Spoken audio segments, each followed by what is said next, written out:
Hi, guys. Welcome to tonight's live chat. I see you guys chatting up already. That's awesome. Good to see you guys in the chat box. I see Coral Sky. Hello and welcome. Good to see you tonight. Axe to Edge, Lore Fit.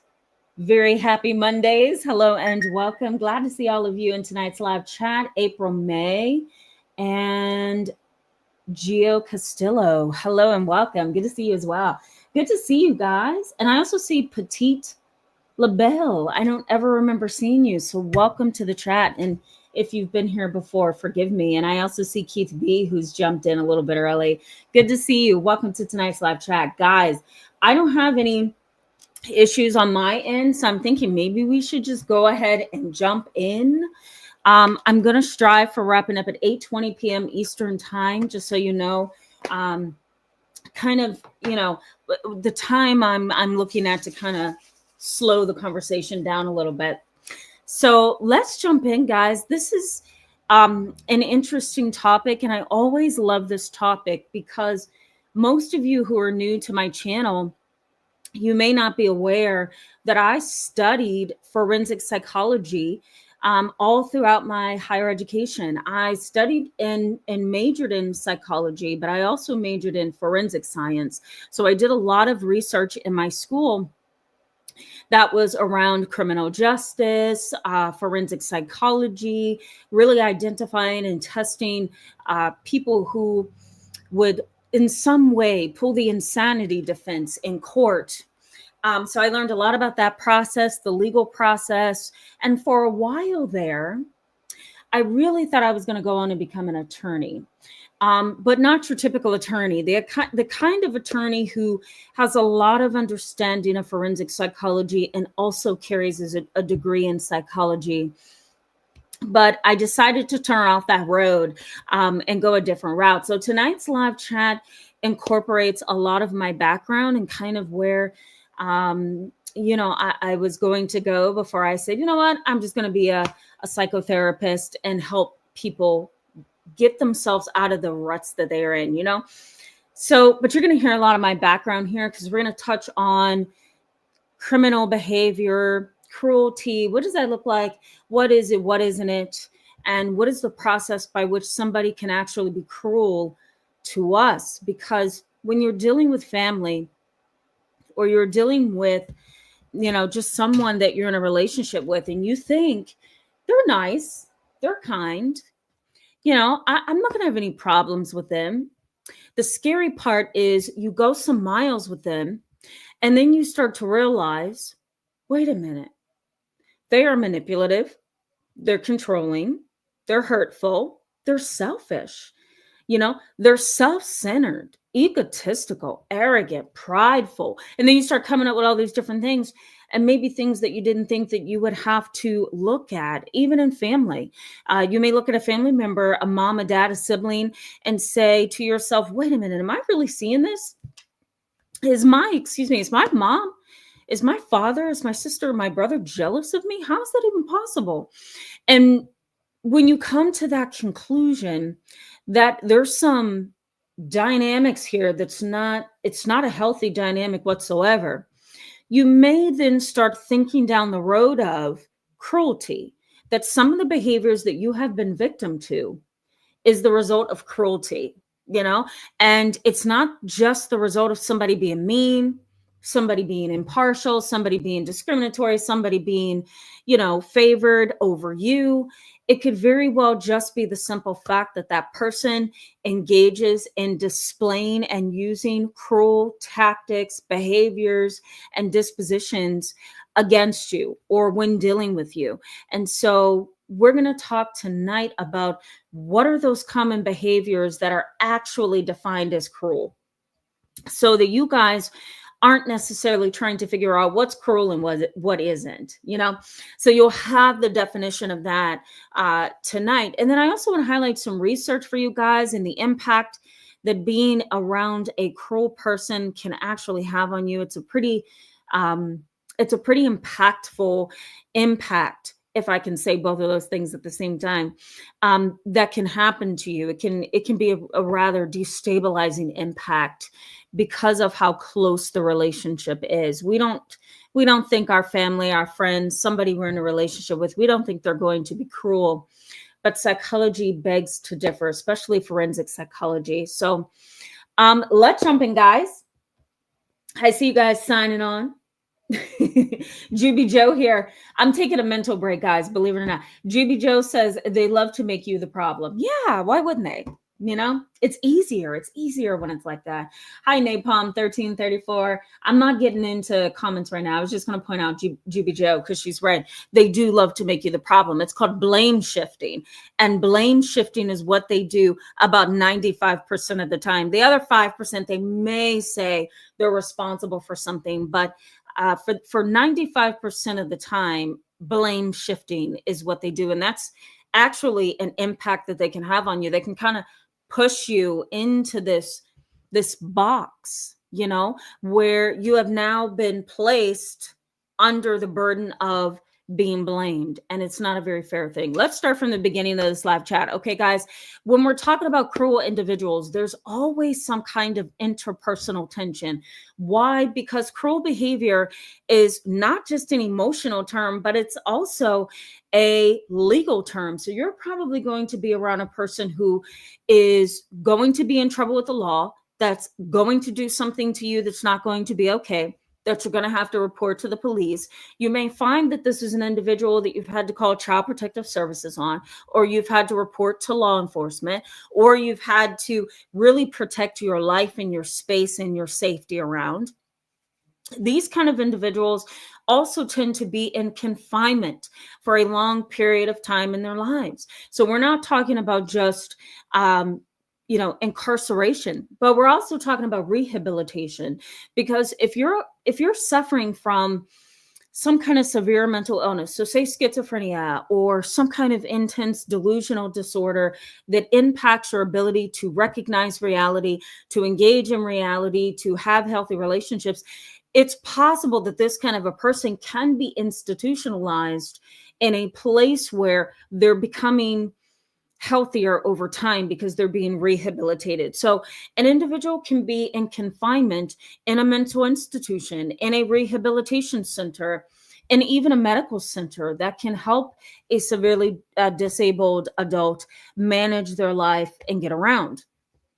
But we also know confinement to be incarceration as well. So these are two characteristics you're going to see a lot of: interpersonal tension and confinement. The other piece of this is how do these individuals feel comfortable? Have you ever wondered this? How do these individuals, especially family members, how do they feel comfortable engaging in cruel, painful, emotionally detached, and disrupting behavior? You know, how do they feel comfortable doing this, especially when you guys are genetically and biologically connected, right? Or especially when you guys are married. Marriage is in there as well. There's cruel husbands and wives. They were beautiful before they said I do, and then it just shifted. I had a client back in 2020 around COVID time. It was horrific because my practice had stayed open for a really long time, and my clientele, if I could call them that, it shot up. Okay, so I was getting at least 10 new clients every week. Can you imagine that? And I was sending them out of my practice little by little because of how intense COVID was. So she was actually one that came to me during this time when I was getting an influx of clients. And, you know, she sat down with me and we had a conversation. And she says, Tamara, I just don't understand how this person could say I do to me. And the night that we go away for our honeymoon, he changes on me. And so I asked her to explain that. Can you explain to me, what do you mean? And she said he was just distant and cold and mean and irritable. She said he didn't want to have anything to do with me that night. And he actually went downstairs in the hotel and went to the bar and drank all night, came back at 5 a.m. She said, and for the first time, he was the meanest, coldest looking person I had ever seen. And I said, in response to that, how do you feel? What's your emotion right now? And she says to me, I'm horrified. I'm horrified. I can't believe that we've only been married for a week and this is what has come about. And I just felt so sorry for her, because the months that she stayed with me in treatment, that would remain the most difficult times of her life, because it turned physical. He was very mean and disrespectful. When he came to a session or two with me to discuss her, he was pushy, bossy, dominating, controlling, rude, disrespectful to me. At one point, he was talking all over me. I couldn't get a word in.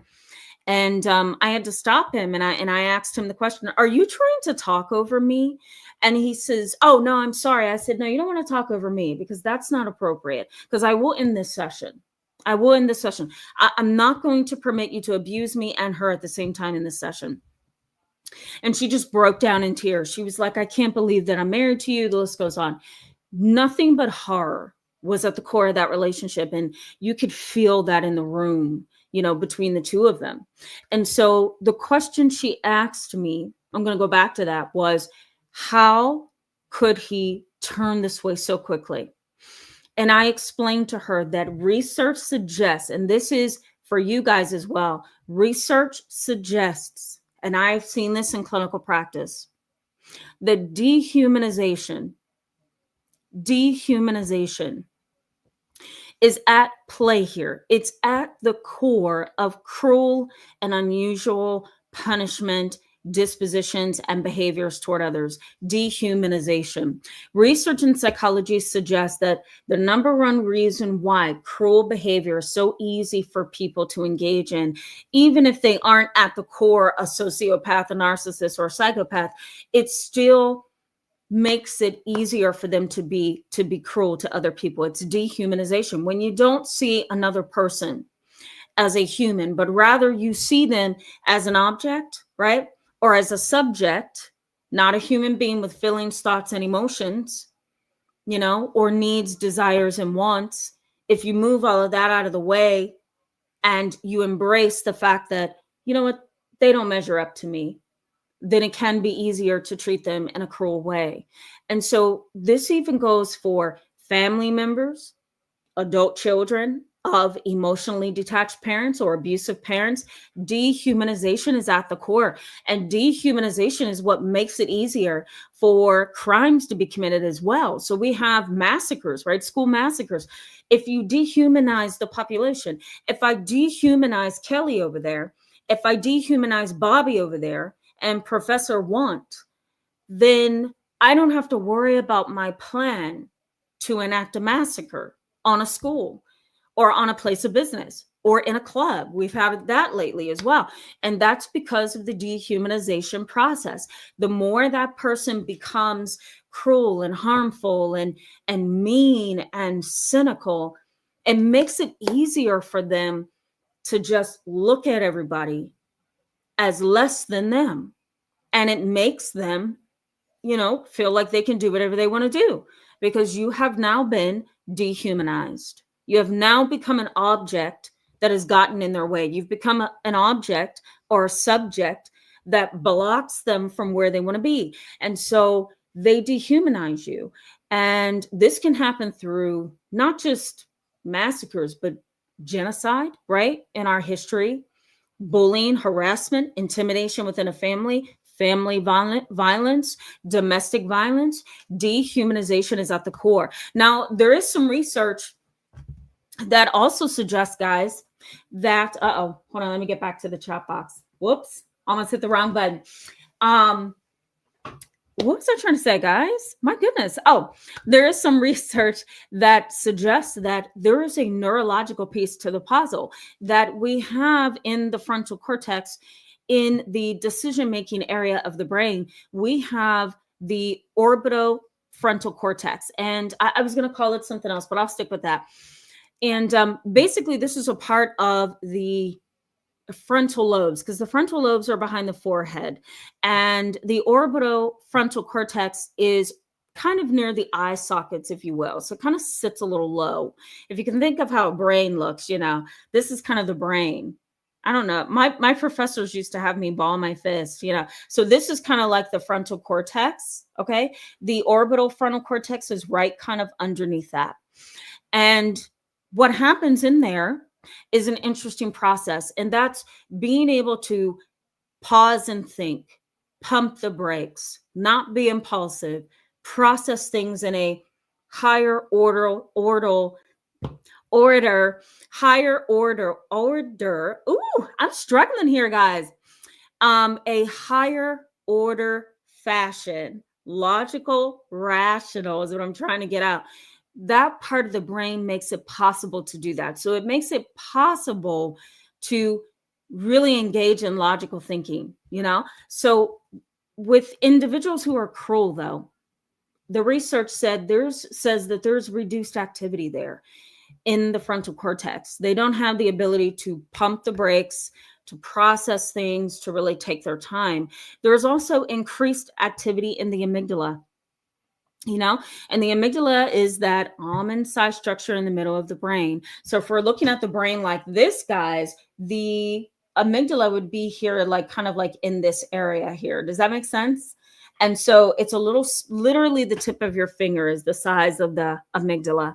And it really processes all of our emotions, our emotional memories, what we remember, the context, because it's attached to another piece of the brain, the hippocampus, that gives it context. So when you walk past some restaurant or some popcorn place in the mall, your amygdala may start firing off, because now you're remembering that smell of popcorn in the mall, pizza and cotton candy from the mall, because you just walked past a store that had the same smell. And now you remember being a child wanting pizza and popcorn and cotton candy in the mall. That's your amygdala. It's saying that this is a strong, intense emotional memory for you. And the hippocampus says, during that time, you were wearing a ball cap, you had on gloves, it was snowy outside. So it gives you context. Well, these important pieces of the brain are not operable in people who are cruel. According to most research on this subject, there's increased activity in the amygdala, which means they're going to be really reactive. They're going to be emotionally reactive. And they're also going to be really hostile and angry and fierce when it comes to their emotion regulation. So imagine that. The amygdala is way out of control because it's reactive, and the frontal cortex is reduced, the ability to think and process and pump the brakes. So now you've got this unhinged person who's just out there and doing whatever they want to do.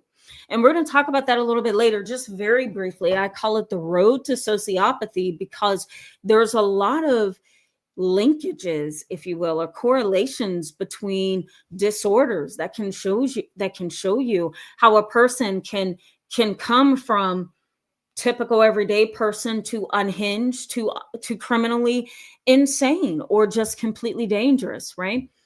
So there's a lot behind there. Let me also say, before I go back to the chat box and engage you guys or welcome you for the first time, let me also say that Dr. Hines, I want to say his name is Kohout. I think it's Kohout. It's here. I'm going to put it in the chat box. Somebody let me know how to pronounce this. Heinz. Is it Kohout? Kohout? I don't know. There it is. You guys can see it in the chat box.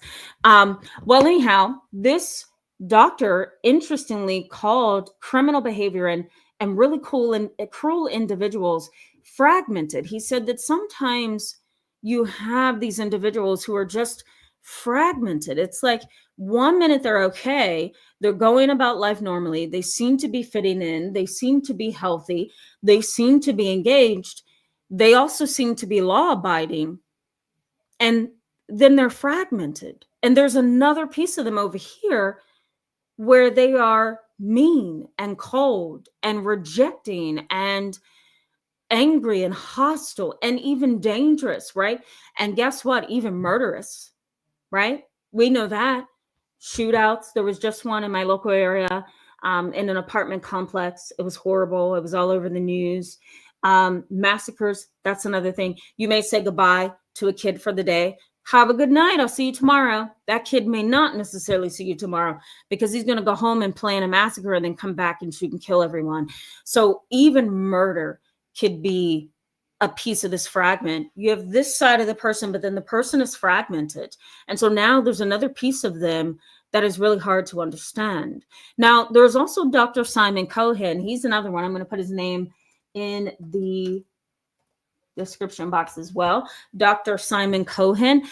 He doesn't call this fragmentation, but he calls the psychology of cruel behavior empathy erosion.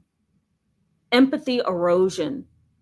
And really what that means is the cruel person doesn't relate to people as other people.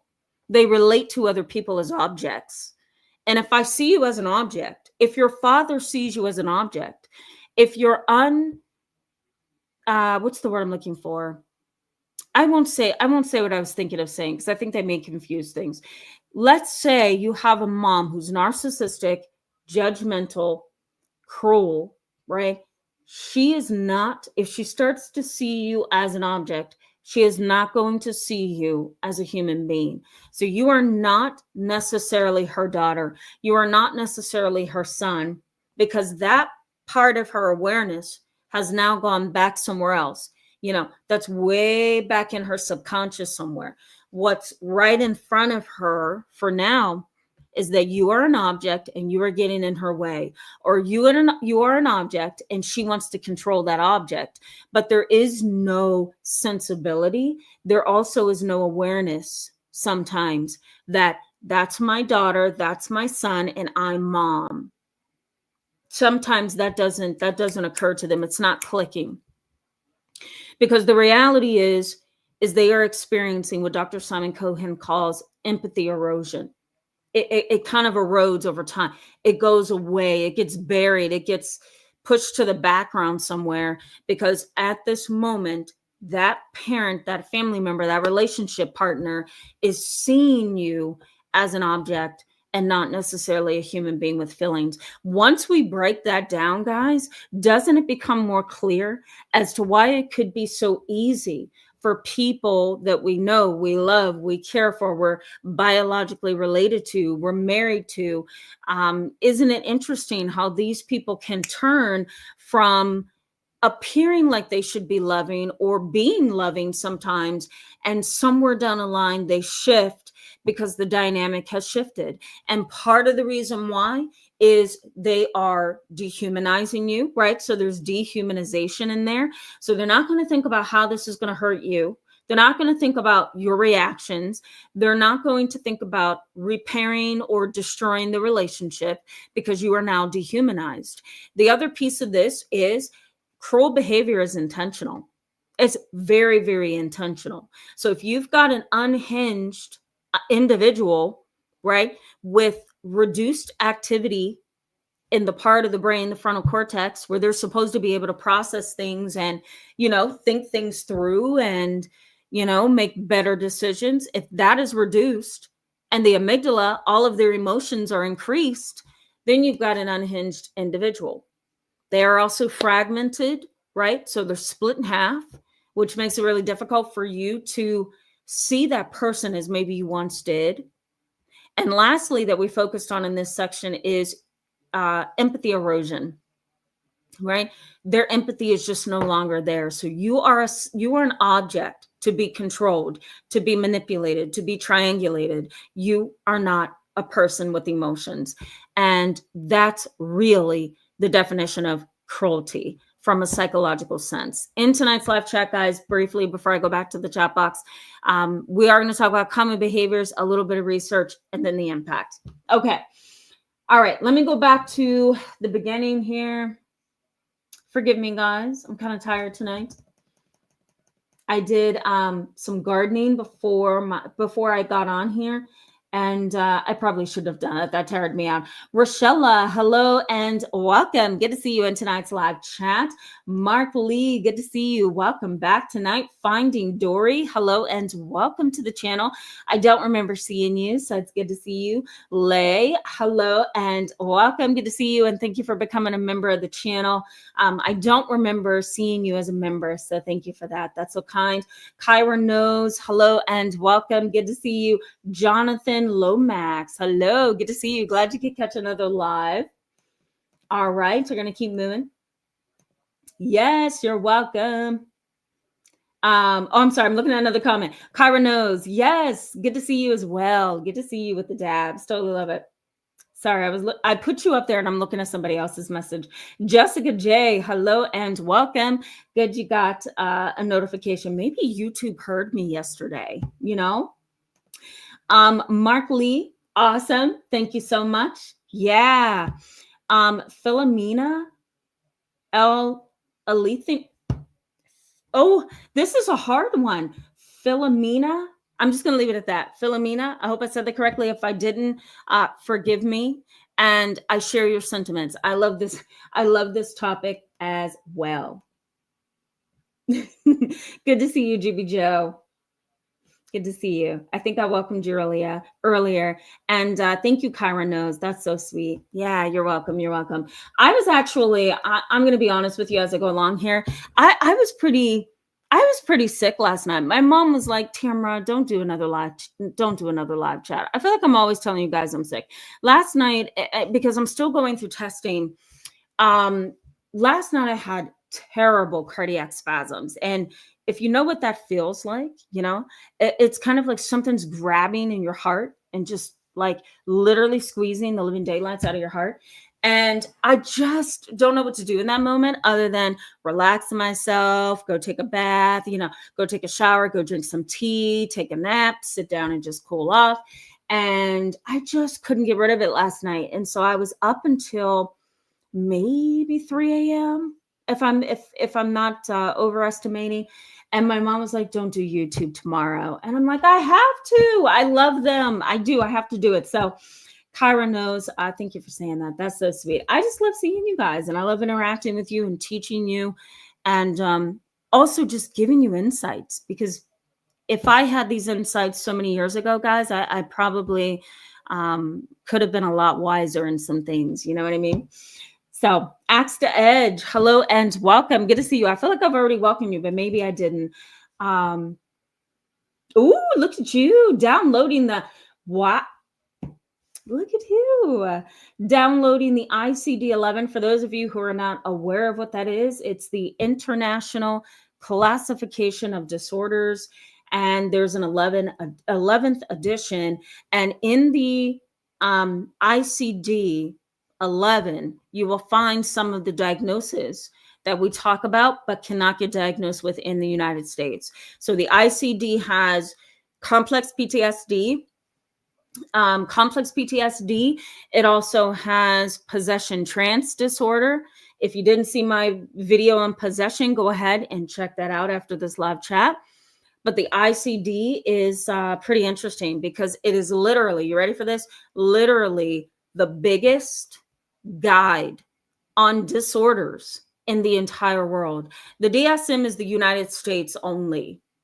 The ICD is worldwide. So you're going to get every disorder and medical condition, and the list goes on, that is in there. So Axe to Edge, that is really cool. So cool. Fairy Girl, good to see you. Thank you so much for the love and those dabs, as I always say. Sun and Sunflowers, good to see you. Thank you so much. That's so kind of you. She loves it, by the way. I showed her some of the comments that you guys have, and she just blushes, you know. So thank you for that. She prays 808. Hello and welcome. Good to see you. Yes, it is very, very unhealthy. I agree. Finding Dory says, beyond cruel, it's gaslighting and manipulation. My twin sister does this to me. Yeah, absolutely. Yep. Mm-hmm. It is gaslighting. It is manipulation. It is also something, cruelty can be as simple as using confusion to keep you confused. Using confusion to keep you confused. I have a client, who's been seeing me for many years, and everything, excuse me, everything that her sister does is centered around confusion. And what I have seen over time being her therapist is that the sister literally has a common pattern. She'll go to this family member for something, then she'll start gossiping about her sister, who's my client. Then she'll go over there and gossip some more, then she'll go back to the other person and gossip some more. Then she'll go way over here to extended family members and cause some issues. So by the time she's done, she has created such a web, right?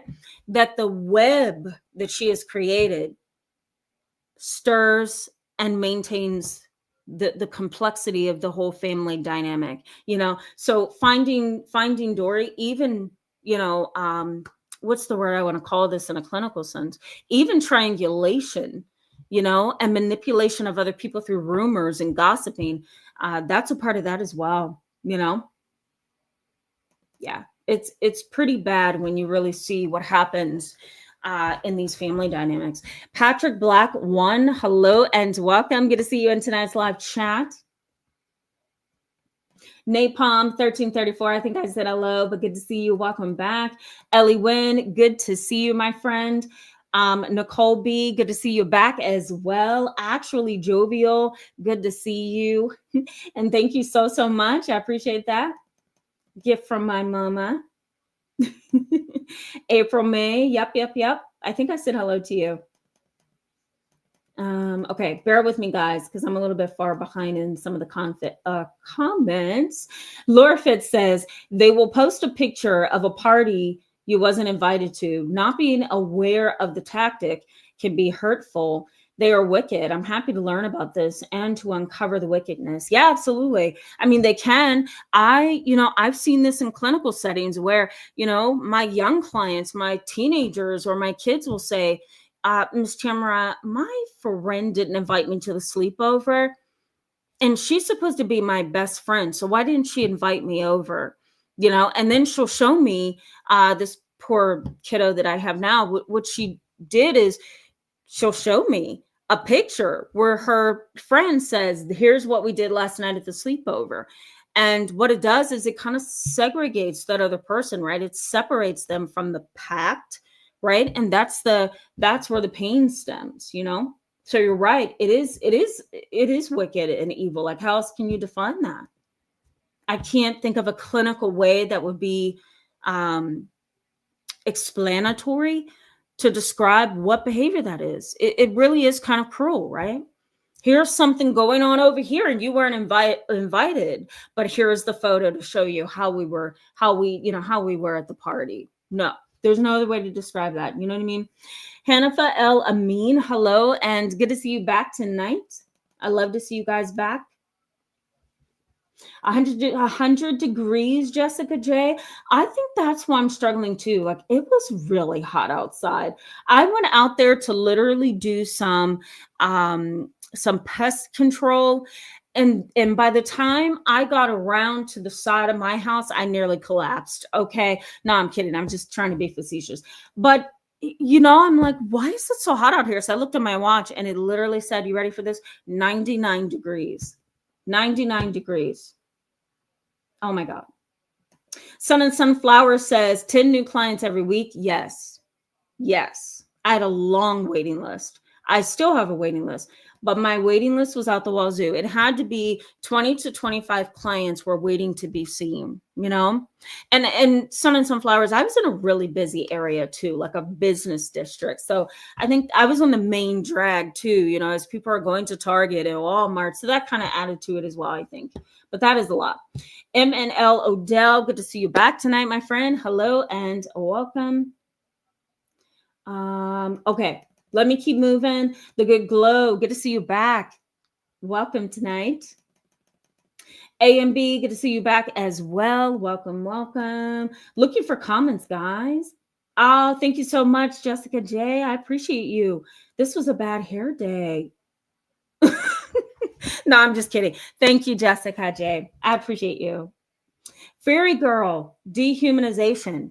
Yeah, thank you for kind of highlighting that again. That's the key to the puzzle. If you ever want to know if you're dealing with a cruel person, look for attitudes and dispositions that involves dehumanization, disrespect, disregard for the rights of others and you, right?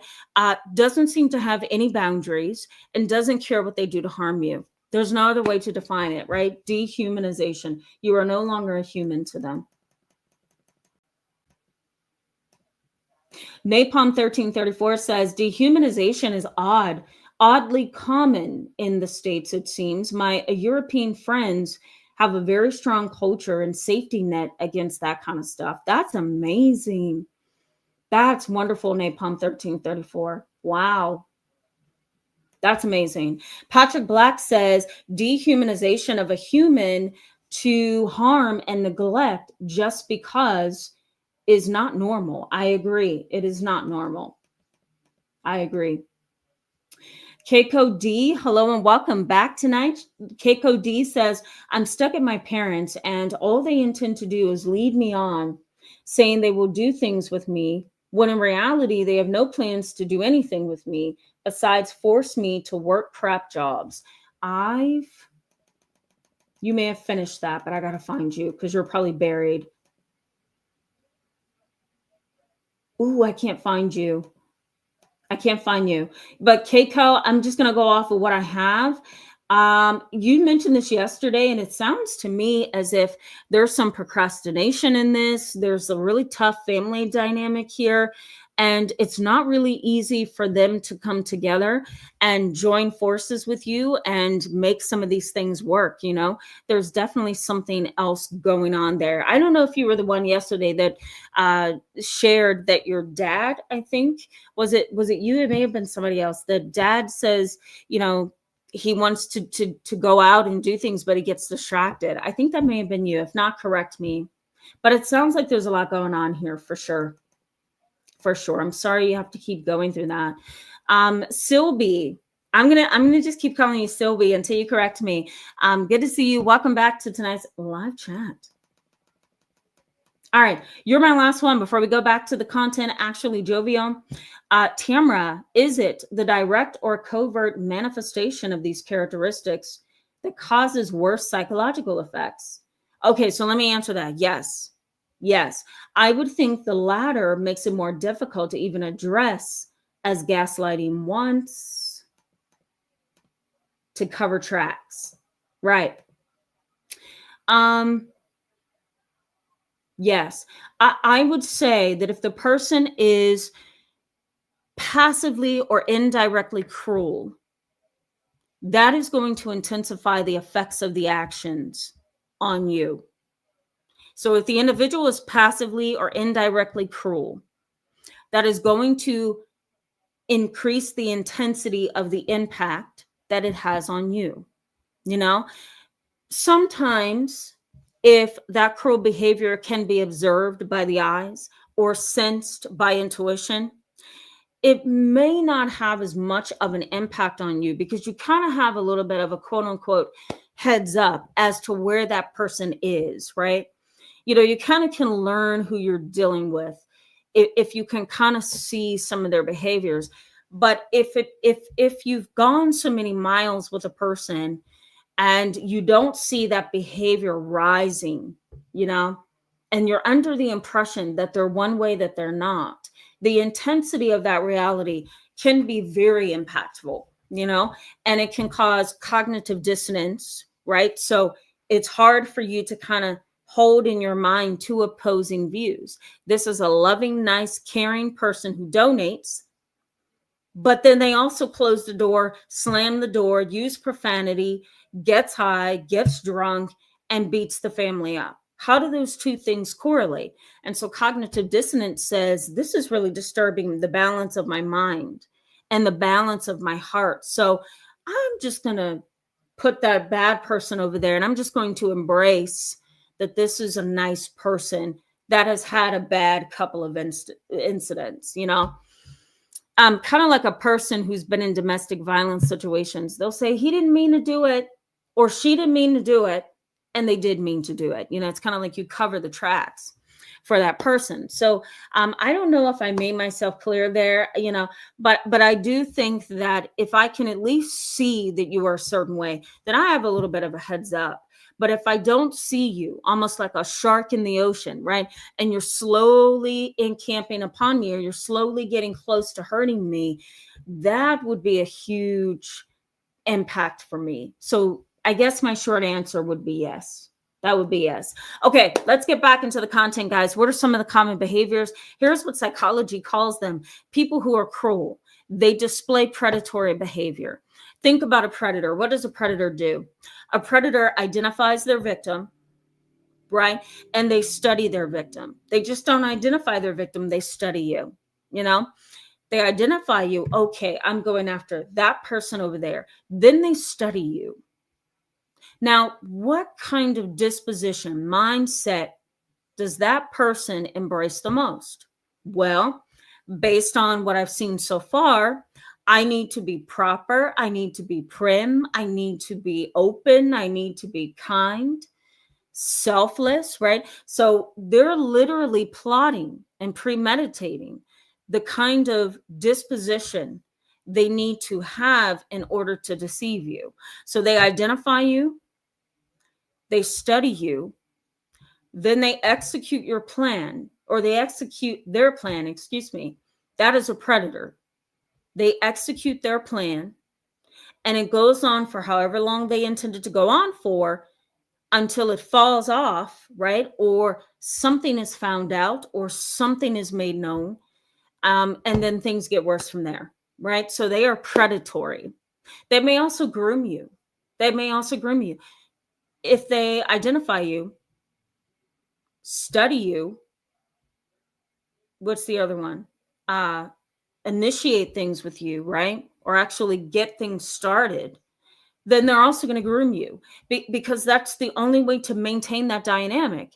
Once they identify you, study you, engage you, now they've got to keep you engaged. And so the best way to keep you engaged in the relationship, or to keep you blind if it's a family situation, and blind from being able to see who they really are, they really do have to groom you.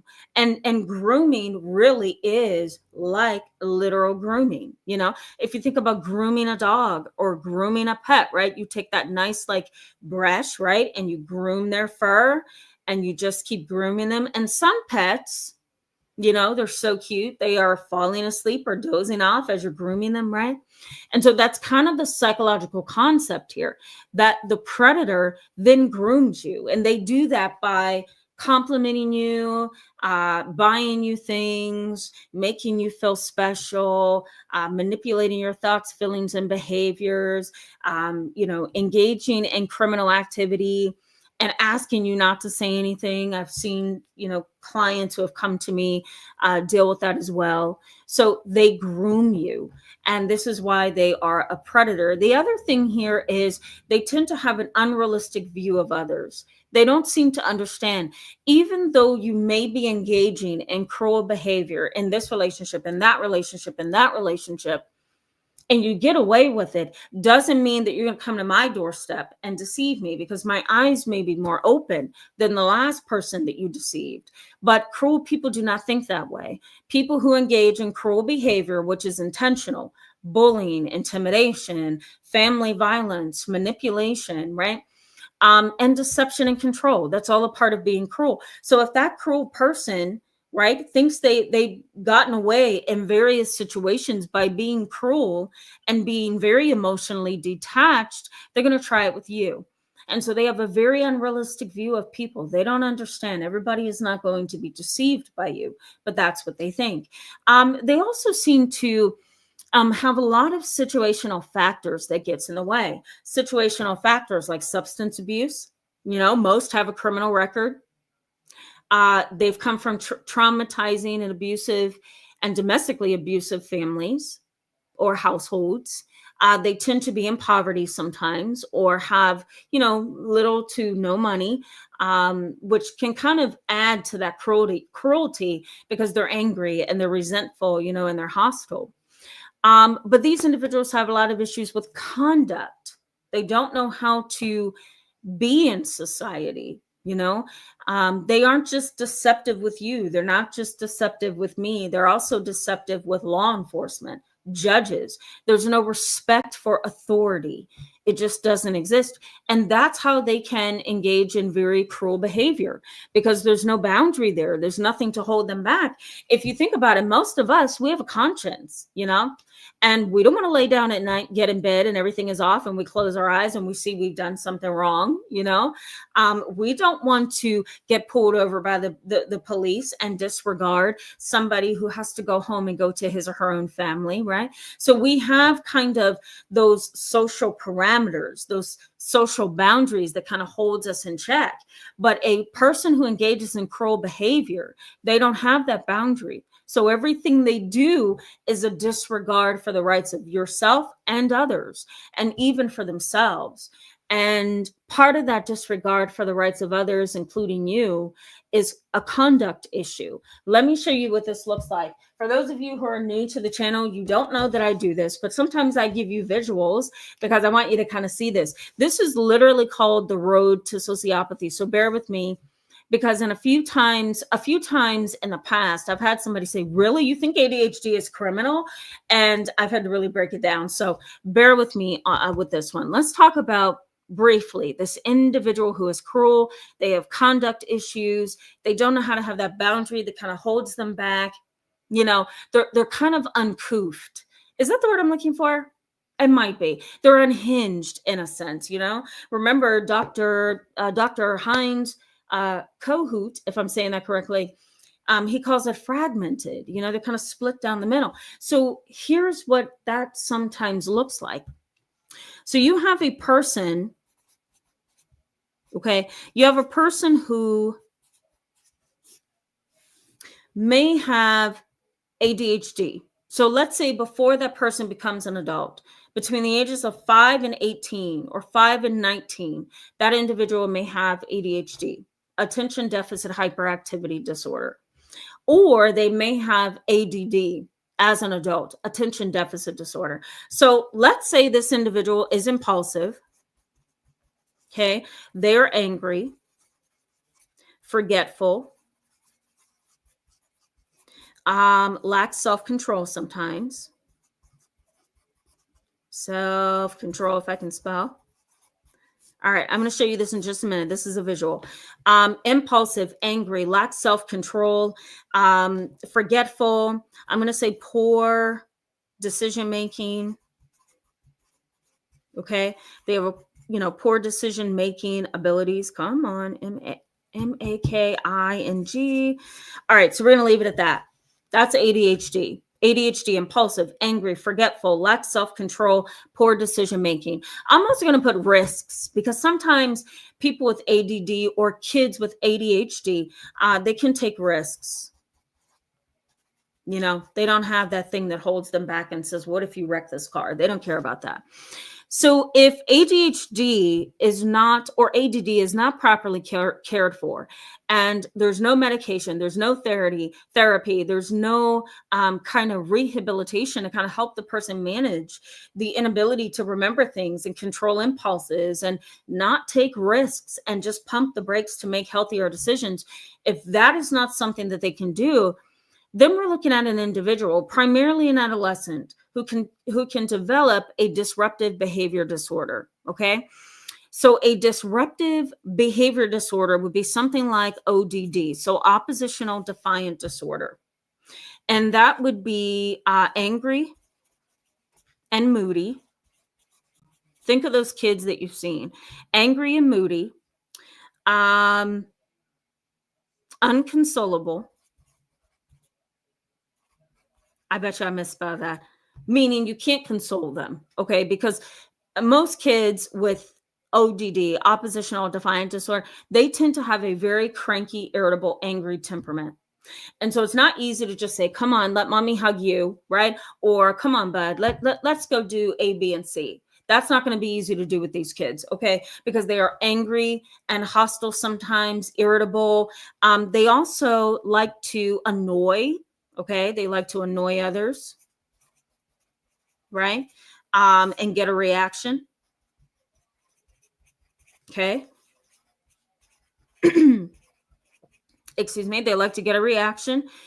Consider that with criminals. Some criminals, they know they're going to go to jail, but they're still going to go ahead and speed. They're going to do about 90 miles per hour on that highway that says the speed limit is 60. It's fun, right? Because they like stimulation. So that's ODD as well. Like stimulation. Excitement gets them. And sometimes that excitement is being a behavioral problem, right? I'm going to go to that kid's birthday party and completely shut it down. Or my mom's going to take me out somewhere and we're going to get somewhere and I'm just going to have a whole temper tantrum, right?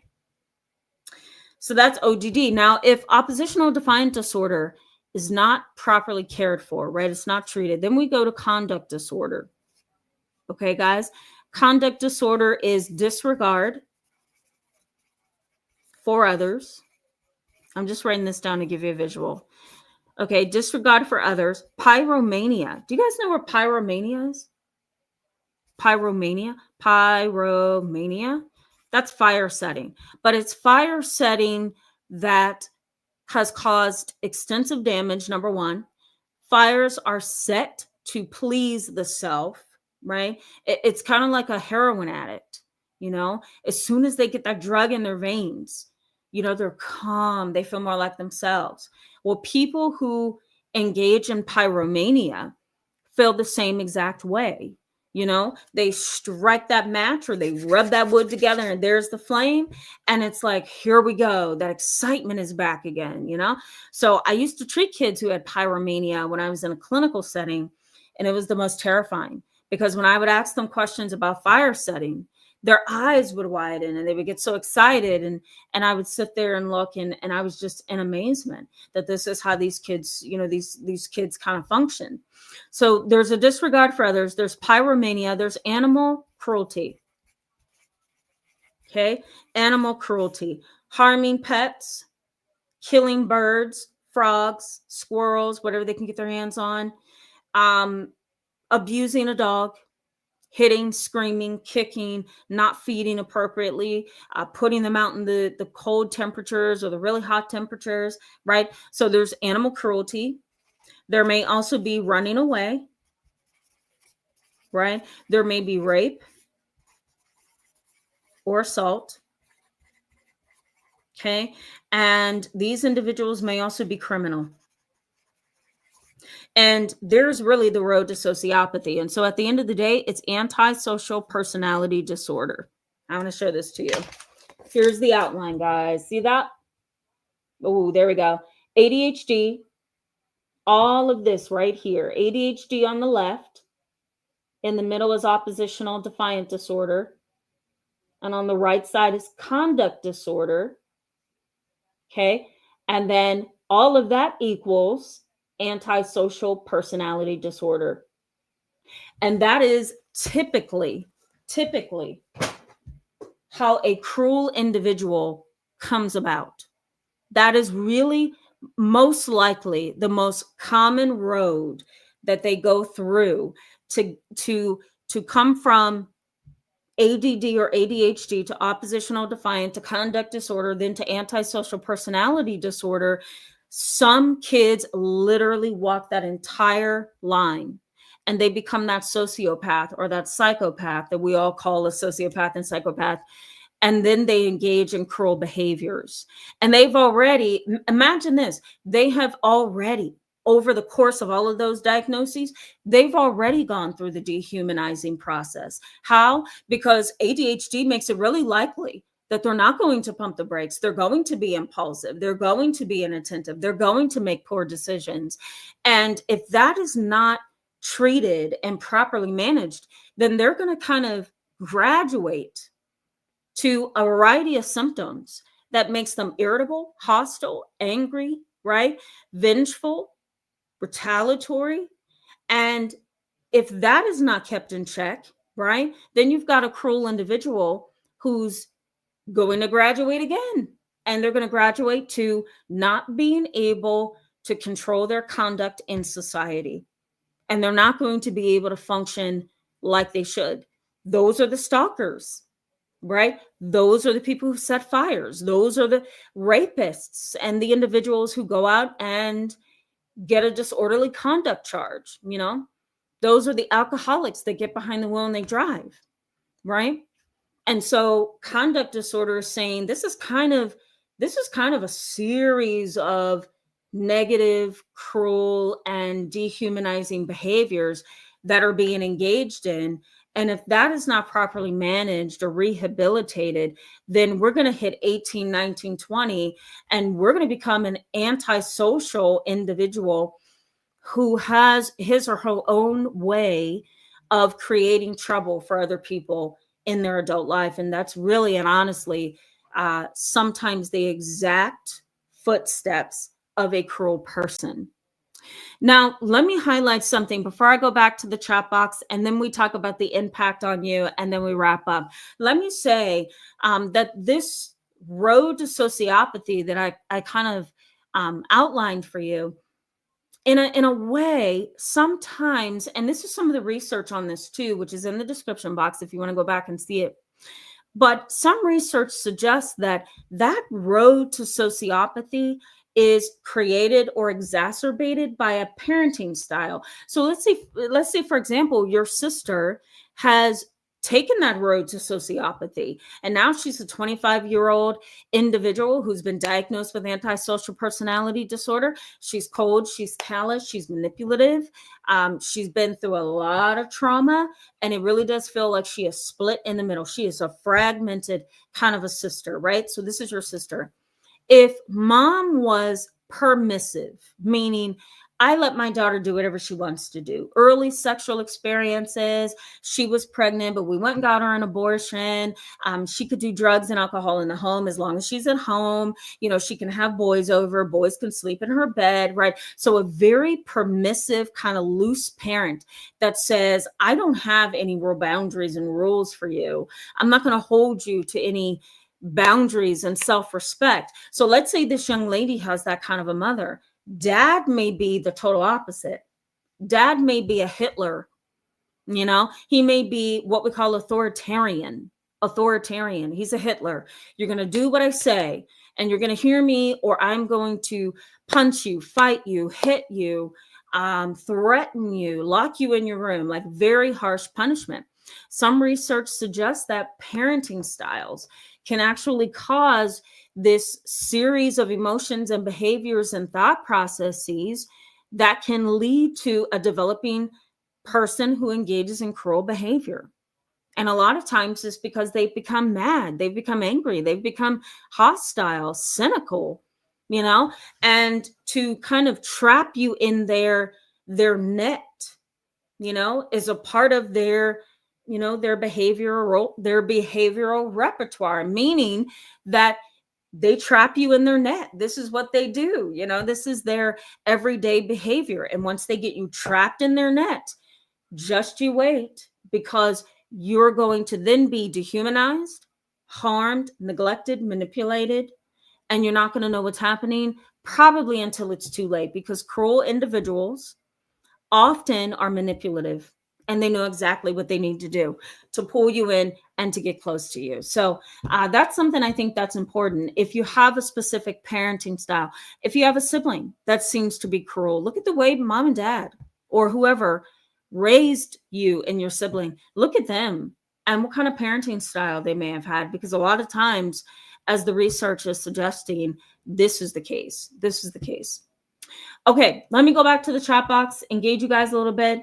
Then I'm going to tell you what the impact is on your life when you're around somebody like this constantly. And then, guys, we're going to wrap up. Stacy Del Buccia, I hope I said that correctly. Hello and welcome. Good to see you. Welcome back tonight. Abundant Life. Hello, my friend. Good to see you back. Haven't seen you in a while. Jessica J says, Tamara, is it true that the amygdala is larger in people that has suffered abuse from childhood on. Yes, it is. It is true. Not every person has any large amygdala, but because of the overactivity that goes on in the amygdala, because of all of the emotional processing and the memories and the context that is also cemented to the memory, because of all that activity, yes, the amygdala can sometimes appear on an MRI machine. And I wanted to say, we also have what we call a PET scan. It's called a positron emission tomography scan. And it kind of goes a little bit deeper than the MRI, but we're not going to get into that, guys. We're not going to do that. But the MRI and the PET scan can very much look at the amygdala and can see that it is sometimes enlarged, depending on the trauma that has happened in that person's life. Yeah, absolutely. There is some ongoing research, though, Jessica J. You may want to look this up as well. There may be some recent research on this too, but there is research that suggests that sociopaths and psychopaths, they also tend to have a different looking brain. If you put them in an MRI machine or you put them in a PET scan, their brains look a little bit different from people who are not tagged a psychopath and a sociopath. So let us know, Jessica J, if you figure that part out too. Gary Bennett, hello and welcome. Good to see you tonight. That's so awesome. I'm glad you feel that way. That's awesome. Bossy Truthy 15, good to see you. Welcome back tonight. Actually, Jovial says empathy erosion. That's a good word and actually explains a lot. Yes, it does. Yep. Empathy erosion can also just be the process of just over time losing empathy. Over time, I've lost my ability to connect, you know? MNL Odell says narcissistic people also relate to people as objects. Yeah, they do. Yep. Remember MNL Odell, we talked about the dark triad yesterday, and that is a pretty interesting system, right? So if we're talking about a narcissist, then we're also talking about a psychopath who often tends to engage in cruel behavior. So it all kind of intersects, right? I try to make these live chats where they all intersect. Miss Janine, good to see you back. Welcome back. Miss Janine says, toxic family members are so unbelievable. How can they flip the script so often? Yeah, that is true. Fragmentation and empathy erosion. We talked about it earlier. Fragmentation. They're fragmented. They are literally split down the middle, you know? So what that person does Monday may not be what this person over here does Tuesday, you know? And people who claim to have dissociative identity disorder, formerly known as multiple personality disorder, they often say, oh, that wasn't me, that was Barbara. Barbara is my other person. You know, I've had clients say that to me in the past. So, you know, it's kind of the idea that the person is split down the middle, they're fragmented. Miss Janine says, the examples my parents set weren't my idea of normal. It's totally abnormal. I like reality. Yeah, me too. Me too, Miss Janine. I do too. That's a good point. I like that a lot. Jeremy Robinson said, hello, by the way, Jeremy, good to see you. Jeremy says, I wonder if these are the same people who go around committing serial rape. Oh yeah, they are. They are. When you think cruel behavior, think the capacity of being a criminal. You know, you really want to kind of, I'll put it this way. You want to kind of mold your mind to see the word cruel as really describing an individual who has the capacity for crime. You know, the capacity for crime means that I may or may not commit a crime. But if I do create a crime, that is a part of who I am because it's easy for me to do. I don't have a conscience. I don't have any boundaries to kind of hold me back. Like we were saying earlier, those societal boundaries holds us in check, right? Not for cruel people. It doesn't apply to them. So kind of see the cruel individual as somebody who is likely to commit a crime at some point in their life, or they have the capacity to commit a crime. Yeah, that was a good question. That was excellent. Keith B says, I knew a person who who was a people collector. She had people for different functions. That is such a good, I like that you put it that way. People collector. I love that because that's really how these people are. All right. So Keith goes on to say she had people for different functions. To this day, she still does not know I fell off her people collection shelf. She saw people as objects. That's good. That was such a I'm going to star that comment. That was a good comment, Keith, because that summarizes who they are. You really are. I like that. You really are a people collection piece that goes on the shelf. Or how'd you put it? You were a person who fell off her people collection shelf. That's the way you put it. That sums it up. I have nothing more to say. The whole chat is over. We can go home. No, I'm just kidding. Okay.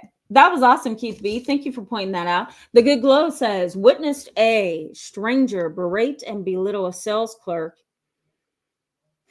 because he was short a nickel. I gave the stranger a nickel, hoping he would calm down and leave the store. I wondered, why was he so angry? I don't know. I wish we did know, because it probably would be a scientific experiment if we knew, right? The Good Glow. I will say, though, that some people are just cruel like that. They're not going to give you help. They're not going to excuse you from anything. They're not going to give you a break. God only knows why they're so mean and hateful, but they are. They just are. Excuse me, guys. I need a sip of water. Excuse me, guys. Okay. Gary Bennett says narcissists get happiness from making people unhappy. They just drain your energy and emotions. They do. They're like emotional vampires, right? We talked about that so many weeks ago. They just suck the life out of you. And then you may wake up the next day with what we call an emotional hangover, where it feels like you've been hit by a bus. But it's because that person that's in your realm is psychologically, emotionally, and even spiritually just draining the life out of you, And I've been there in my past. I've been with people like that, coworkers, friends, family members, and I walk away and I'm just like, oh my God, I just want to go to bed.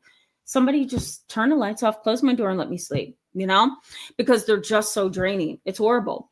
Kyra Knows says extremely painful and traumatizing. I very much agree. Hanifa El Amin says malignant sociopaths and psychos are great pretenders, dangerous pretenders. Yeah, they are predators. That's what a predator does. They pretend, they hide, they seek their victim, right? Remember we said that they look for their victim, they execute what they need to do to get the victim, and they groom you to maintain all the evil that they want to do. They are very dangerous. I very much agree. Bossy Truthy 15 says, my sisters dehumanized me, but I thought it's normal now. Every realization is shocking. I bet.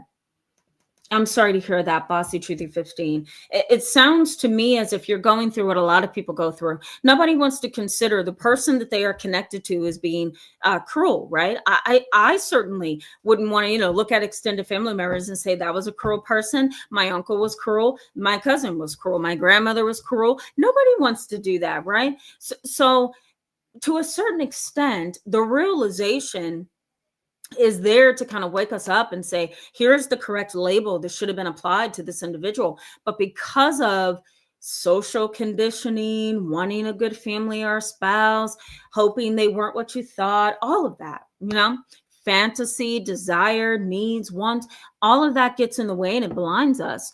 And there we are sitting there trying to figure out how this cruel person made their way into our world like they have. But it's because we were kind of blind. Can we say that? Yeah, we were kind of blind. Doran Beckford, hello and welcome back. Good to see you. Doran says, this sounds like if two of these people lived in a house, they would definitely be warfare. Oh, yeah. Jonathan Lomax says, how do I become a member? Oh, thanks so much. Yeah, join us as a member.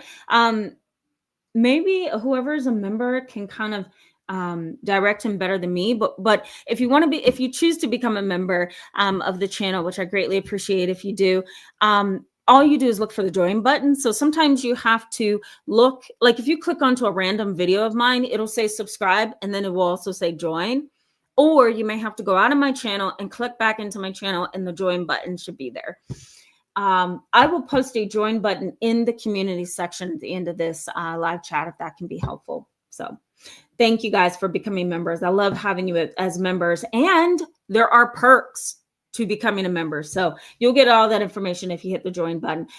Global Elements, hello and welcome back. Good to see you in tonight's live chat. All right, just want to make sure I'm getting some of this before we go back to the content and wrap up. Nancy R, thank you so much. I really appreciate that, and good to see you tonight. Juby Joe says heart pounding. Do you mean what I was experiencing? Honestly, it feels like, your heart is pounding, right? But it just feels like this intense, like literal squeezing of something somewhere around in my heart area. It's the worst, and my PCP and my neurologist, they're like, come on, girl, just can you take a Friday off, And I'm like, no, I can't. Global Elements, thank you for the cayenne pepper. My great grandmother have killed me when I was 10 years old with cayenne pepper. I said to her, I said, Granny, you were about to go to jail for attempted murder because that cayenne pepper, how much did you put in the soup? She used to okay, you ready for this, guys? Because I literally almost threw this whole thing in the garbage. She would put corn, carrots. It gets worse. Corn, carrots, half a bottle of cayenne pepper, okay? Black pepper, a jalapeno pepper with turkey and the bones of a turkey. Okay, this was some very interesting, what's the word I'm looking for? Oh, I can't think of the word. But it was like some kind of potion, okay, that she was making up. And she gave me a whole bowl of it. She put some nice cilantro in there. It looked really cute. She put a lemon on there. And as soon as I took that spoonful, I spit all that soup out. I almost died. Okay, I almost died. She almost went to prison for attempted murder because that cayenne pepper, okay, was over the top with the jalapeno peppers. So Global Elements, I'm traumatized. I don't even know if I want to try it. So, but I appreciate you for that. Yeah, you guys know if you have a granny, okay, you know what I'm talking about. You do. MS says, thank you again for presenting such an excellent topic. You're describing many of my family members.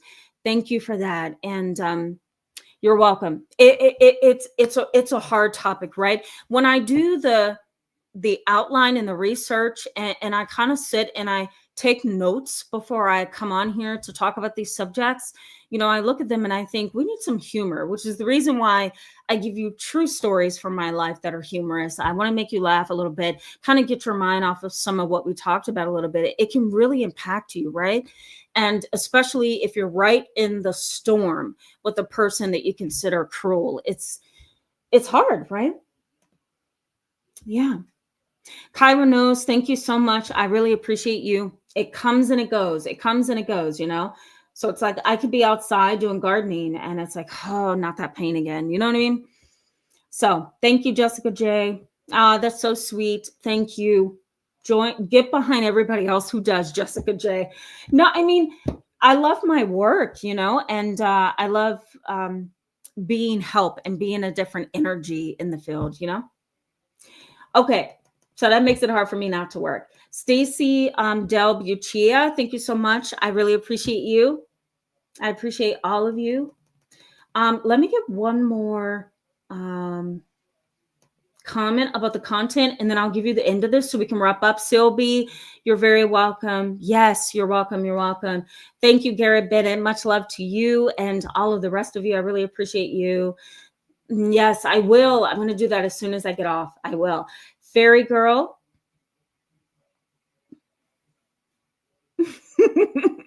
Yeah, that's so cute. Thank you, fairy girl. I'm going to show her this when we get off. I am. I really appreciate you guys. I do. All right, guys, let me find Napalm 1334 says he frantically tried to get someone gossiping about me, people I don't even talk to anymore, like toxic aunts and uncles. I personally went no contact with, I think you meant him years ago. Yeah, absolutely, because you kind of have to. You kind of have to. When you see 100% that that individual is against you, they don't have empathy or the ability to care for you, then that's when you need to say, wait a minute, I need to push you to the side and I need to separate for a little bit so I can properly see who you are, because now you're engaging in behaviors that doesn't feel right to me, you know? CB, good to see you. I mean, I'm glad to see you, even if you have to start from the beginning. It's good to see you. Welcome. Nancy R says, I ended up trusting them without them earning my trust, ended up using this trust, and I had to go no contact. Yep, that can happen. That can happen, Nancy. That's horrible, right? It's like you throw too much of yourself into that space with them, and then they manipulate that and take advantage of you, and then you got to back out, right? Because it's, at that point when you back out, it is now self-preservation. I'm going to use that term. It's self-preservation. Devin, welcome back, my dear. Good to see you. Devin says, you don't realize how many people, oh my goodness, this is a statement for me. So thank you. You don't realize, excuse me, how many people you're helping with these lives. My best friend watches with me because she goes through the toxic family dynamic. Thank you so much for saying that. And so glad that I can help you and your friend. That's so sweet. The toxic family dynamic is the most painful, right? And if you throw in that cruel person into the mix of the family dynamic, and then you label them dad or mom or brother, sister, aunt, or uncle, it's sad, right? We should not be talking about family members. Susan Notoka, I'm going to say that. Thank you for that. And you're very welcome, and welcome to the channel. I don't remember seeing you. Good to have you tonight. All right, guys, we're going to keep moving and then wrap up here. I'm going to give you the impact on you.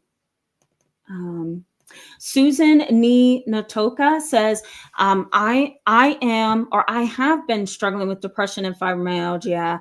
My mom suffers from fibromyalgia as well. It's so bad, isn't it? It's like every joint in your body, every part of your body can just ache sometimes. You said, my mom just rolled today. They don't want me around. I think you might have been told me today that they don't want me around them because of how I am, as if I don't deserve any compassion and love. She's always telling me all I do wrong. Wow. I'm so sorry, Susan. It sounds like a very critical kind of an individual. There's always something critical to say. There's always some kind of negativity. And then they don't want you around. I wouldn't be surprised if they don't want you around because somewhere they may feel guilty. They may feel like they've caused some of your issues. I don't know. That sounds like a complex dynamic indeed. It really does. Laura Fid, thank you so much for the super sticker. I always love when you comment, when you're on here, you engage, and even when you give super chats. So thank you so much for that. I appreciate you. Guys, let's get back let me read Mark Lee before I go back to the content. Mark Lee says, I was having a lot of heart pain. It would wake me up at night. I finally figured out that it happens after I've eaten certain brand of peanut butter cups. The heart problem disappeared. That's amazing. Thank you for that. Yeah, I've heard some people say esophageal spasms. It could come from spasms in your esophagus. Like there's all kinds of stuff that could be related to eating foods and things like that. So thank you for that, Mark Lee, because it might be something I may have to consider down the line. I appreciate you guys. Okay, let's get back into the impact. What's the impact on you? You deal with a person like this. You ready for this? Research says, and I've seen it too, confusion is something that can happen to you, and it can stay like that for many years that you are around that cruel person. Why is confusion something that can impact and invade your life with these people? Because here's what happens. The cruel person is often a predator. Remember, we talked about that earlier. The cruel person is often a predator. So once they've identified you, Once they have figured out how you are, what your personality is, what your boundary is, now they have to groom you so that they can get into your space and manipulate you and keep you manipulated until they can't manipulate you anymore.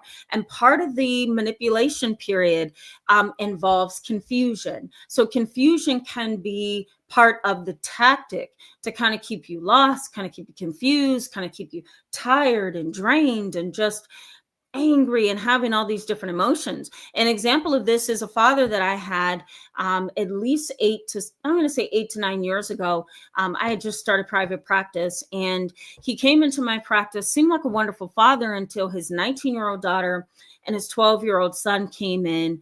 And the therapy was actually for mom, but the kids and the dad came in first to kind of get a feel for me and kind of see if I could help them with family therapy. Dad ended up being the cruel, unstable individual in the whole thing. Mom was as normal as she can be, whatever that means, but she was as normal as she can be. The kids were wonderful. Dad was the one who was the abusing individual who engaged in domestic violence and terrorized his entire family. And just pursuing therapy for her was a control tactic. Over time, I realized that he used confusion to keep my client at the time just spinning around and exhausted. He would say his mother made comments about her that his mother never made. He would upset the whole house and then leave the house. One time the police showed up and asked him what happened. And he said, my wife is going through depression and she's really paranoid and she just had a lot going on. And we just got into an argument. She thinks I'm having an affair with someone. And the police literally left, and he went back into the house and said, asked her the question. Thank God for her Ring cameras, because she was able to show me how this thing kind of unfolded. But, he went back into the house and he said, did you call the police? And the 12-year-old son says, no, Dad, with this angry, leave my mom alone kind of disposition. He says, no, Dad, I called the police. And so Dad walks up to him and literally backhands him, and the mom is screaming and fighting and telling him not to hit their son. And of course I had to call Child Protective Services, and I also reported everything to the police. He spent a long time in jail, at least 8 to 12 months in jail for a variety of things that he had been doing, including abuse of his family. But during that entire case, I saw the confusion. And he would get something started over there. Then he would go over there and get started doing something over there. And then he would blame someone and lie. And, it was a lot of confusion. And that's how he kind of kept her manipulated the entire time. So confusion, people pleasing. When the cruel person is exhibiting their cruel characteristics, it's often easy for us to say, you know what, just do whatever you need to do. Go ahead, take whatever you want to take. Talk to me however you want to talk to me. Just leave me alone. I don't want to fight, right? You've probably been there where you've said that. I don't want to fight. I don't want to argue, right? And that person just sounds like they're just getting amped up, and you're like, no, just calm down. I don't want to fight, right? If you're constantly doing that, and that becomes a way of life for you, then you become a people pleaser over time, because somewhere your brain makes the connection that if I just people please, if I just placate, everything will be okay. Everything will be okay. You may also have the challenge of kind of like this delayed growth and emotional growth, delayed personal and emotional growth. You're in a family dynamic where family members are toxic, they're cruel, they're dysfunctional. It is so easy to miss developmental milestones that you should be experiencing throughout your life, because in a sense, you develop impaired social skills. You can, not all, but you can develop impaired social skills, trust issues. There's also constant living in fear, which gets in the way of marriage, children, friendships, travel, career. You kind of experience anxiety, depression, right? Isolation, withdrawal. That's also backed by research. Being with these kind of individuals, all the time, perpetually, could lead to all of this. And so you have delayed personal and emotional growth over time, just because the milestones you're not able to hit appropriately. These kind of individuals also lock you into their net. and they engage in blame shifting. They shift the blame to you, you know. You may feel that you have low self-esteem in some areas of your life, on the inside. You just don't feel strong and confident and capable. Feelings of low self-efficacy, meaning, I don't feel I have the ability to arrive and pursue that thing and accomplish it. So I don't have the internal skills to do A, B, and C. So low feelings of self-efficacy. There's also kind of like this sense of this difficulty in reclaiming. I'm going to put it that way. This difficulty in reclaiming a sense of self. You kind of lose your sense of self when you're in a situation with a person who is cruel and unusual and odd and disrespectful and disregarding. You lose that sense of self, and you even lose that reclaiming of your sense of self, period, as well, because constant thinking about the things that they have done to you really does kind of take your mind to a different place. You're not present in the moment like you should be. So you kind of have become a victim of burglary, in quotation marks. That cruel person has stolen from you. You don't have to be there all the time. But sometimes that could be where your mindset is. And lastly, in this category, guys, before we go back to the chat box and wrap up, missed opportunities. Research suggests that if you're living a life with a cruel person, you do miss opportunities. You miss opportunity to feel loved. You miss opportunities to have parents, siblings. You miss job opportunities, experience. You miss that as well. You're also, possibly an individual who is in survival mode all the time. So you may lose the opportunity to travel and build and build your life, right? And trust others and feel free. So there's a lot these people can do. They are cruel. Remember, they have interpersonal problems that causes interpersonal tension. They're often in confinement, whether that's legal confinement or mental health confinement. They dehumanize. They have some neurological pieces to the puzzle here that makes them so cold and so angry and hostile. They have a fragmented sense of self. I'm doing a review with you just briefly. A fragmented sense of self. They have an empathy erosion. They don't know how to empathize. They see you as an object and not a human being. And in addition to that, you may find them on that pattern of a road to sociopathy, and you can literally see it in ADD, ODD, conduct disorder, and antisocial personality. That is really the crux of this whole thing, that they are destabilizing individuals. Why? Because they themselves are unstable. So there we have it, guys. The cruel person. It's pretty interesting, right? There's a ton of research on this. And there's even emerging research. So I'll probably bring this up at the end of the year, somewhere along the line. All right, guys, let's go ahead and wrap this up. So Min Burton, hello and welcome. Good to see you. And welcome to the channel, because I don't remember seeing you. Min says, hi, you always have interesting topics. Thank you so much for that. But could you please share more about the subject of demonology, or where I can learn more? Yeah, I could do that.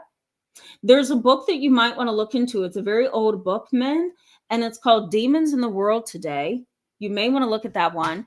I don't even think I can find it on Google. And if somebody can find it, let me know, because I don't think I can even find it on Amazon. But you may want to check that book out, men. That's a good first start. And, down the line, if you guys want me to talk more about the spiritual edge, the edge of the field of psychology and philosophy, let me know, because I'm willing and happy to do that.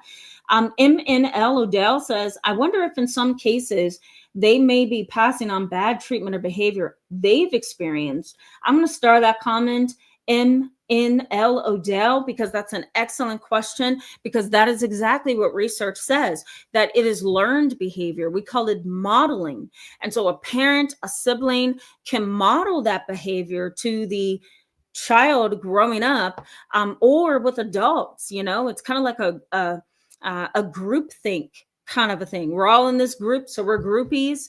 So somebody can take up that modeling position where they model being cruel, and other people fall in line. So you're very right. It is something that you can learn over time. The sad part is I don't really know if there's any research that says that you can kind of unlearn cruelty. That's something we may want to talk about in the near future. Donna Lee, good to see you back tonight. Welcome back. Okay, we're looking for comments. GB Joe says, I find myself knowing who the predator is, and I am kind to them. Yeah. You know, there may be some wisdom to that. There may be some wisdom to that. Because sometimes you do have to be kind to your enemy because it kind of throws them off. You know, you have that person who is an enemy to you, and they're hurting you and they're manipulating you, and they don't think that you see them. So they're going to continue the behavior. Sometimes you have to smile and go along, and it thwarts them. You know, it thwarts their thinking sometimes. I've actually had to use it, and I've seen it. Jake Curious says, ask me the question, what do you mean by proper and prim, or prim and proper? Prim and proper. Just individuals who keep themselves very in line, very in line. You may want to Google that, but it's really just individuals who are just in line. You know, they don't have anything that's out of line. It's simple. It's simple. I know I may have thrown it out there in a way that sounded a little bit more complicated. I'm just trying to come up with big words. You know what I mean? Just curious, or Jay Curious. Just Sarah, hello and welcome. So glad this is helpful. Good to see you, and welcome to the channel. I don't remember seeing you. All right, guys, I'm going to scroll because we're going to be here a while. Archangel, hello and welcome. Welcome to the chat. I'm just going to leave that up there so people can see it. Jessica J, thank you so much for that. I really appreciate you just for showing your love and care and concern for everybody on the channel, and for all of you who are kind and caring to each other. That's so wonderful. Ellie Wen, I hope you see that comment. Nancy R, thank you for that. So glad. Axed Edge says, I act right because I want to be able to sleep at night in peace. Exactly. Does your conscience get to you? Yes. When you have an active conscience at nighttime, that means you are empathic. So that's a good thing, you know? All right, let me make sure I got everyone here. The Good Glow says unbalanced. Where'd you go? Where'd you go, The Good Glow? Oh, I hit the wrong button. Oh, guys. The Good Glow, you said something, and I wanted to put you up here. I can't find it. I can't find it. Donna Lee, thank you so much for that, my dear. That's so cute and sweet. Thank you. I don't know what this means. My brother probably could encode that because he's really good at that. But this individual, welcome to the chat, says, thank you for your presence and kindness. You're welcome. And thank you so much for that. That's so kind. Momtude, I see you up here. Hello, Momtude. Good to see you. Thank you so much for that. Somebody did tell me about that. I'm going to try it. I love natural remedies, so keep it coming, guys. Thank you so much for that. A place to worship the Lord in truth and spirit. Hello and welcome. Good to see you tonight. Yeah, thank you. I love Dr. Axe. Watch him all the time. I need to go check him out because it's been a couple of years since I've been on his channel. Thank you so much for that. I appreciate you. Yes, it could be that I'm digesting my food under stress. That's a good one. One of my doctors mentioned that. So you're on it. You're on it. Thank you so much for that. I'm going to go check him out again. Thank you. You guys are amazing. Thank you so much. Susie Sherlock, hello and welcome. Good to see you in tonight's live chat, and welcome. You're welcome. You're welcome. Thank you so much. Yeah, I appreciate that. And so glad that this feels comfortable for you guys and you're able to digest it, you know? So that's really good. Guys, we're out of time. It's 9:20. I'm way over time. Love you so much. Thank you for all the tips tonight. I'm going to go back in the live chat, write down all the tips you've given me, and go to my doctor, go online, go to my local health store and try to get some of this stuff. But I really appreciate you. Thank you so much. And thank you for being with me in these live chats. They are long, but I love when you guys come and you talk and you engage. Let me know if you want to talk about anything that's not on my radar. We're going to have interesting topics all next week. So you're going to want to stick around. But let me know in the comment section if you want me to talk about something more specific. All right, guys. Again, I love you. Have a wonderful, safe Saturday and Sunday. See you next time. Bye-bye.